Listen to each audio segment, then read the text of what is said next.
Gandacherra press ক্লাবের উদ্যোগে শুক্রবার গন্ডাছড়া বাজার সংলগ্ন দুর্গাবাড়ি নাট মন্দিরে রবি সিং স্মৃতি নকআউট ক্যারাম টুর্নামেন্টের শুভ সূচনা হয়।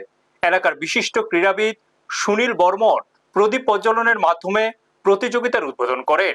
শুরুতে প্রয়াত সাংবাদিক রবি সিং এর প্রতিকৃতিতে মাল্যদান করা হয় এবং তার আত্মার শান্তি কামনায় 1 মিনিট নীরবতা পালন করা হয়।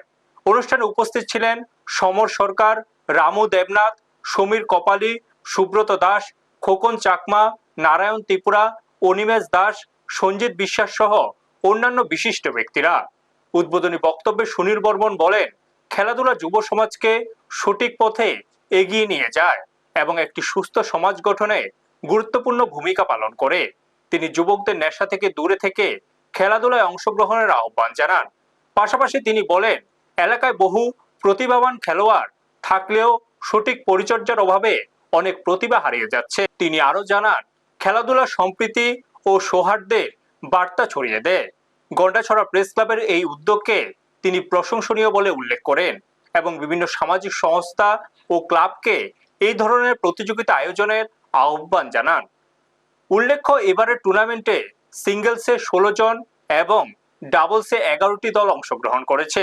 বিভিন্ন এলাকার খেলোয়াড়দের উপস্থিতিতে ইতিমধ্যে টুর্নামেন্টকে ঘিরে উৎসবমুখর পরিবেশ তৈরি হয়েছে। ব্যুরো রিপোর্ট, নিউজ তৎকাল 24। আজকে গন্ডাছড়া প্রেস ক্লাব আয়োজিত এই ক্যারাম প্রতিযোগিতার শুভ উদ্বোধন।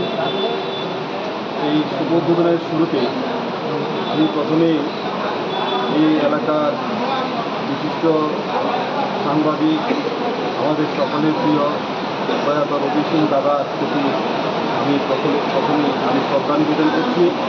ওনার পরিবার পরিজনদের প্রতি আমি সমবেদনা জ্ঞাপন করছি। তৎসঙ্গে আজকের এই উদ্বোধনী অনুষ্ঠানে উপস্থিত গন্ডাছড়া প্রেস ক্লাবের সম্পাদক, সভাপতি সহ উপস্থিত অন্যান্য সাংবাদিক যারা আছেন, কর্মকর্তা যারা আছেন, আপনাদের সকলকে আমি আন্তরিকভাবে অভিনন্দন জানাচ্ছি।